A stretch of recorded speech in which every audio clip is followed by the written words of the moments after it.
Bienvenidos a The Deep Dive.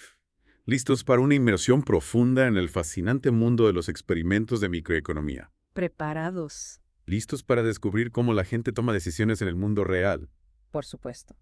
A veces pensamos que la economía es algo predecible, pero estos experimentos nos muestran que la realidad es mucho más compleja. Totalmente de acuerdo. Y hoy vamos a explorar algunos ejemplos que desafían nuestras ideas preconcebidas sobre cómo funcionan las cosas. Efectivamente, veremos cómo experimentos cuidadosamente diseñados pueden revelar información sorprendente sobre el comportamiento humano. Empecemos por lo básico. ¿Puedes explicarnos cómo funcionan estos experimentos de microeconomía? Claro, imaginemos que queremos saber cómo reacciona la gente ante diferentes incentivos.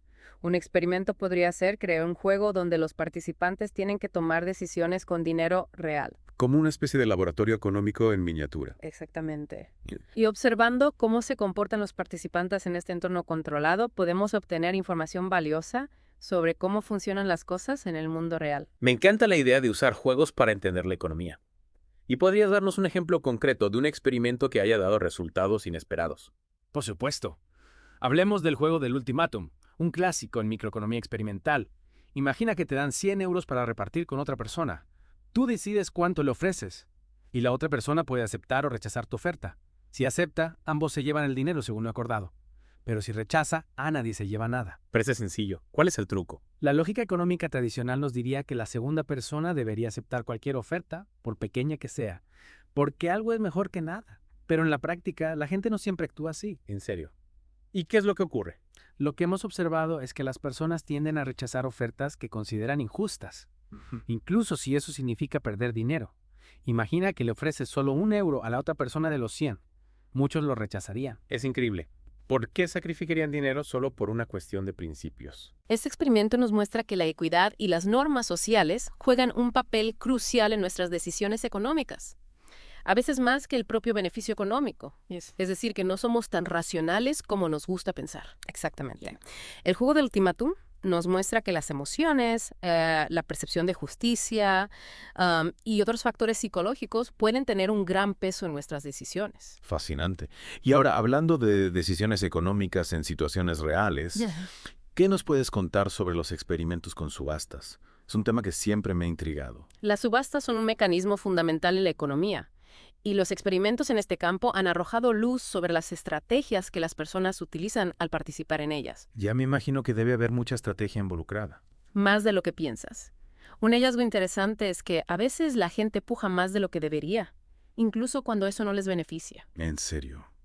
Eso no tiene mucho sentido. ¿Por qué alguien haría eso? Bueno, imagina que estás en una subasta y realmente quieres un objeto. A veces, el miedo a perderlo te lleva a pujar más alto de lo que racionalmente deberías. Entiendo. Es como si las emociones se apoderaran de nosotros en el calor del momento. Exacto. Y esto nos muestra que en la vida real las decisiones económicas no siempre son tan frías y calculadas como podríamos pensar. Es realmente sorprendente. Y hablando de decisiones irracionales, ¿has oído hablar del efecto ancla? Suena como algo que ver con barcos. Nada que ver con barcos. El efecto ancla nos muestra cómo nuestro cerebro puede ser influenciado por información, incluso si esa información es completamente irrelevante. Entiendo. ¿Podrías darnos un ejemplo? Imagina que te pido que estimes la población de una ciudad. Después de mostrarte un número al azar, digamos 5 millones, lo más probable es que tu estimación esté influenciada por ese número inicial, aunque sea completamente arbitrario. En serio. Un número aleatorio puede afectar nuestra percepción. Así es.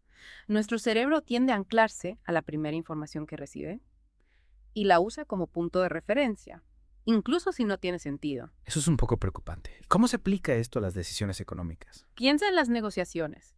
Si un vendedor te muestra un precio inicial muy alto, aunque sea irreal, es más probable que estés dispuesto a pagar un precio más alto que si te hubiera mostrado un precio inicial más bajo. Ajá. Ahora entiendo por qué a veces vemos precios tan desorbitados en algunas tiendas. Exactamente. Y este es solo un ejemplo de cómo la microeconomía experimental nos ayuda a comprender los mecanismos que influyen en nuestras decisiones, incluso aquellos de los que no somos conscientes. Es realmente revelador. Y hablando de dilemas, hay un experimento clásico que siempre me ha fascinado. El dilema del prisionero. Ah, sí, un escenario que pone a prueba la cooperación versus el interés propio. Permíteme explicarlo. Imagina que dos personas son arrestadas por un delito y son interrogadas por separado. como en una película policíaca. Exacto, cada uno tiene dos opciones, confesar y traicionar al otro. Bueno, una o guardar silencio y cooperar. Si ambos confiesan, reciben una condena moderada. Si uno confiesa y el otro guarda silencio, el que confiesa queda libre y el otro recibe una condena severa. Y si ambos guardan silencio, ambos reciben una condena leve. Vaya dilema. Parece que lo mejor para ambos sería cooperar y guardar silencio, ¿no? En teoría, sí. Pero si piensas solo en tu propio beneficio, la mejor opción siempre es traicionar al otro, sin importar lo que él haga. Es la estrategia dominante. ¿Y qué es lo que sucede en la práctica? La gente suele cooperar o traicionar. Los experimentos han demostrado que la cooperación es más probable cuando el juego se repite varias veces, ya que los jugadores pueden aprender a confiar el uno en el otro. Es decir, que la posibilidad de construir una relación a largo plazo fomenta la cooperación. Exacto. Y esto tiene implicaciones importantes en la economía, ya que la confianza es fundamental para que los mercados funcionen correctamente. Todo eso es muy interesante. Y ahora me gustaría hablar de algunos ejemplos concretos de cómo estos experimentos se aplican en el mundo real.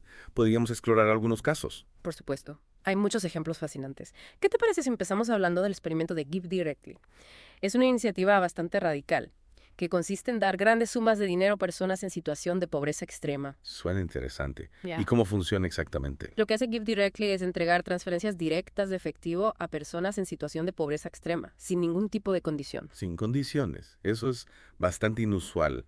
¿Y qué pasa con el dinero? Lo que hace que este experimento sea tan innovador es que no hay restricciones en cómo se usa el dinero. Simplemente se les da una suma considerable de dinero y se les deja decidir cómo utilizarlo para mejorar sus vidas. Qué interesante. Es como si les dieran la libertad de elegir su propio camino hacia una vida mejor. Exactamente. ¿Y los resultados? Según veremos en la siguiente parte, son bastante sorprendentes. Y es que los resultados desafían muchas de las ideas preconcebidas que tenemos sobre la pobreza y la ayuda al desarrollo. Cuéntame eso. ¿Qué descubrieron exactamente? Bueno, en lugar de malgastar el dinero, los beneficiarios lo utilizaron para invertir en sus necesidades más apremiantes. Mejoraron sus viviendas, accedieron a educación e incluso emprendieron pequeños negocios. Es decir, que el dinero no se desperdició, sino que se invirtió de forma productiva. Exactamente. Y no solo eso, también se observó una reducción en el estrés y una mejora en la salud mental de los beneficiarios. Es increíble cómo algo tan simple como una transferencia de dinero puede tener un impacto tan profundo en la vida de las personas. Sin duda. Y esto nos lleva a preguntarnos si este tipo de iniciativas podrían ser una solución viable para combatir la pobreza a gran escala. Pero esa es una pregunta que muchos se hacen. ¿Qué opinan los expertos al respecto? Hay un debate abierto sobre la sostenibilidad y la escalabilidad de este tipo de programas. Algunos argumentan que las transferencias directas de efectivo son una forma eficiente y eficaz de ayudar a las personas a salir de la pobreza, ya que les da la libertad de elegir cómo usar los recursos. Tiene sentido ya que ellos son quienes mejor conocen su propia situación. Exactamente. Otros, sin embargo, plantean la preocupación de que este tipo de programas podrían desincentivar la búsqueda de empleo o crear dependencia. Es un argumento que se escucha a menudo cuando se habla de programas de ayuda social. Pero, ¿hay alguna evidencia que lo respalde? Lo sorprendente es que los estudios sobre las transferencias directas de efectivo no han encontrado evidencia de que esto ocurra. De hecho, algunos incluso sugieren que el ingreso básico podría liberar a las personas para dedicarse a actividades más productivas o emprender nuevos proyectos. Es un tema que sin duda merece un análisis más profundo. Y hablando de ingreso básico, ¿qué nos puedes contar sobre el experimento que se llevó a cabo en Finlandia? Me parece un caso muy interesante para comprender las implicaciones de este tipo de políticas. El experimento finlandés del ingreso básico universal fue un programa piloto que se desarrolló entre 2017 y 2018. Durante ese periodo, un grupo de personas desempleadas recibió una cantidad fija de dinero cada mes, sin importar si encontraban trabajo o no. ¿Y qué resultados obtuvieron? Imagino que generó mucha expectación. Los resultados fueron interesantes, aunque no concluyentes. En primer lugar, no se observó un aumento significativo en el empleo. Es decir, el ingreso básico no pareció desincentivar a las personas a buscar trabajo. Eso contradice la creencia popular de que la gente dejaría de trabajar si tuviera un ingreso garantizado. Exacto. Y otro hecho importante fue que los beneficiarios del ingreso básico reportaron mayor bienestar y satisfacción con la vida en general. Es decir, que el ingreso básico les proporcionó una mayor seguridad económica y tranquilidad, más que se tradujo en una mejora en su calidad de vida. Precisamente. Y este es un punto crucial en el debate sobre el ingreso básico. Más allá de si aumenta o no el empleo, la pregunta clave es si contribuye al bienestar general de la sociedad. Y según los resultados del experimento finlandés, parece que sí. Eso sugieren los datos. Sin embargo, es importante recordar que este fue un programa piloto a pequeña escala y con una duración limitada. Se necesitan más estudios para evaluar los efectos a largo plazo del ingreso básico en diferentes contextos. Claro, es necesario ser cautelosos al interpretar los resultados, pero sin duda es un tema que merece ser investigado a fondo. Totalmente de acuerdo. Y la experimentación es precisamente la herramienta que nos permite obtener datos concretos para tomar decisiones informadas sobre políticas públicas. Hablando de experimentos, ¿recuerdas el efecto ancla que mencionamos antes? Me quedé pensando en cómo este sesgo puede afectar nuestras decisiones sin que nos demos cuenta. Es un fenómeno fascinante, ¿verdad? Nos muestra cómo nuestro cerebro busca atajos, incluso cuando esos atajos nos llevan por el camino equivocado. Exacto. Y me imagino que este sesgo puede ser explotado en diferentes ámbitos, como el marketing o las negociaciones. Sin duda. Piensa en cómo se fijan los precios en las tiendas. A veces un precio inicial alto, aunque sea irreal, puede influir en nuestra percepción del valor de un producto. Es como si nos anclaran a esa cifra inicial, aunque sepamos que es exagerada. Exactamente. Y eso también puede ocurrir en las negociaciones. La persona que hace la primera oferta establece un punto de referencia que puede influir en el resultado final. Es decir, que ser conscientes de este sesgo es fundamental para no dejarnos manipular. Totalmente. Ya. Conocer nuestros propios sesgos cognitivos nos permite tomar decisiones más conscientes y racionales. Y hablando de decisiones, me gustaría volver a un tema que me pareció fascinante. El experimento de la subasta de bienes públicos en la India. Así. Un experimento que nos revela mucho sobre cómo las comunidades valoran y gestionan los recursos comunes. Si no me equivoco, este experimento se centraba en cómo las personas estaban dispuestas a contribuir a la financiación de bienes públicos como escuelas u hospitales. Exacto. Lo interesante de este experimento es que no se trataba de una simple donación. Se utilizaron subastas para permitir que los miembros de la comunidad participaran en la toma de decisiones sobre cómo se utilizarían los fondos. Es decir, que la gente no solo tenía la oportunidad de contribuir, sino también de decidir cómo se invertía su dinero. Precisamente. Y esto marcó una gran diferencia en la disposición de las personas a contribuir. ¿En serio? ¿Qué observaron exactamente? Lo que descubrieron es que la gente estaba mucho más dispuesta a contribuir cuando sentía que tenía control sobre cómo se utilizaba el dinero. Es decir, que la transparencia y la participación ciudadana son claves para fomentar la inversión en bienes públicos. Exactamente. Cuando las personas confían en que su dinero se utilizará de forma responsable y transparente, están más dispuestas a contribuir al bien común.